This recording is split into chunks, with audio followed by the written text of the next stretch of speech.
Some principles of prophecy. But let him who glories glory in this, that he understands and knows me, that I am the Lord, exercising loving kindness, judgment, and righteousness in the earth. For in this I delight, says the Lord. Symbols, ambiguous phrases, comparisons, strange actions on the part of the prophet. That's what biblical prophecy is like. Some don't dare try to understand its meaning and are content with what someone else tells them.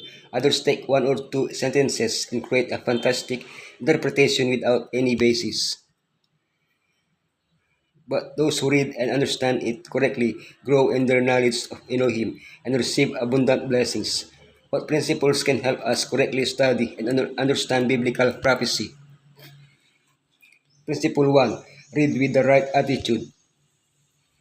Principle 2. Discover the main theme. Principle 3. Leverage science. Principle 4. Holistic and contextual. Principle 5. Meaning of symbols. Principle 1. Read with the right attitude.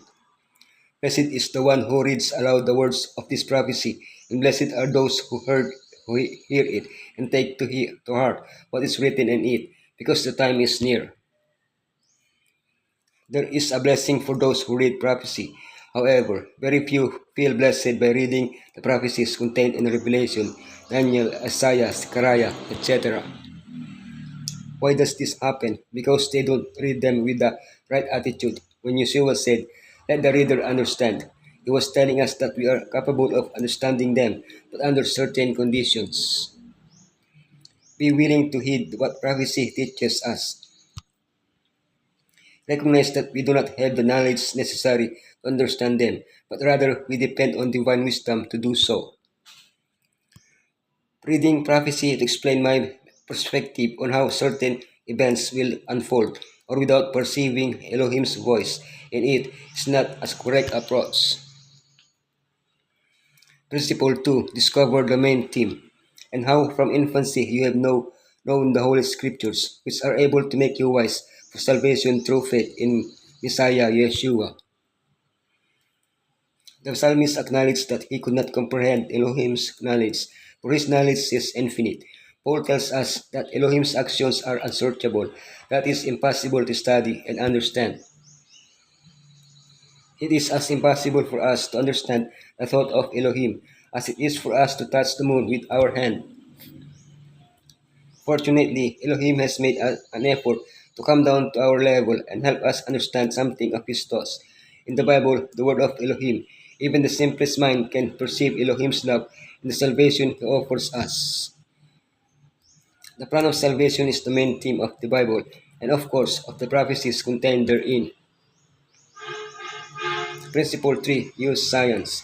But you, Daniel, roll up and seal the words of the scroll until the time of the end. Many will go here and there to increase knowledge.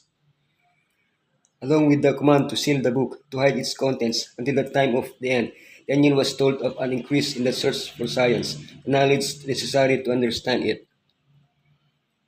When Yeshua became incarnate, this seal began to be broken. Some of Daniel's prophecies could now be understood. Later, they were supplemented by other prophecies written in an unsealed book, Revelation. In 1798, when Napoleon ended the papal hegemony that had maintained its iron grip for centuries, many saw this as the fulfillment of Daniel's prophecies. Elohim had completely opened the book of Daniel, offering the knowledge necessary to understand it. Not only were the prophecies better understood since then, but other topics, the Sabbath or the state of the dead, for example, were also correctly understood again. Let us ask the authority of prophecy to give us the necessary science to understand it. Principle 4. Holistic and context. And beginning with Moses and all the prophets, he explained to them what was said in all the scriptures concerning himself.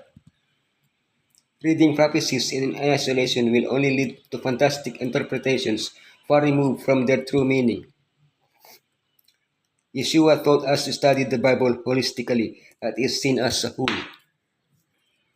Taking only one part, for example, a prophecy, and drawing conclusions based solely on that part is a flawed way to study Elohim's word. The correct approach is to compare these texts with others that address the same topic in various parts of the Bible.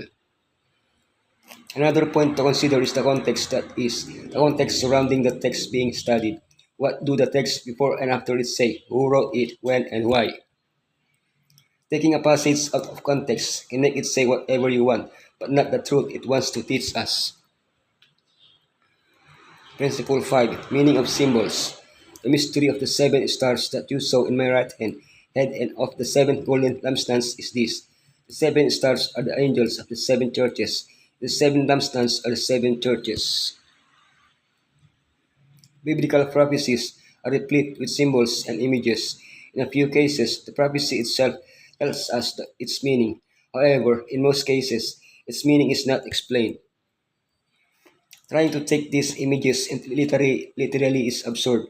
Yeshua does not have a sharp, two-edged sword coming out of his mouth. To understand these symbols, we must turn to other parts of the Bible where similar ideas or symbols are used. Let's look at some examples. What do the horns of the dread beast in Daniel 7:7-8 means? They are kings and the kingdoms they represent. What does the sword coming out of Yeshua's mouth in Revelation 1:16 mean? The Bible. Who is the woman in Revelation 12:1? Elohim's faithful people. Elohim has made sure that whoever searches the prophecies is able to understand them. Whatever may be man's intellectual advancement, let him not for a moment think that there is no need of thorough and continuous searching of the scriptures for greater light. As a people, we are called individually to be students of prophecy. We must watch with earnestness that we may discern any ray of light which Elohim shall present to us. We are to catch the first gleamings of truth, and through prayerful study, clearer light may be obtained, which can be brought before others.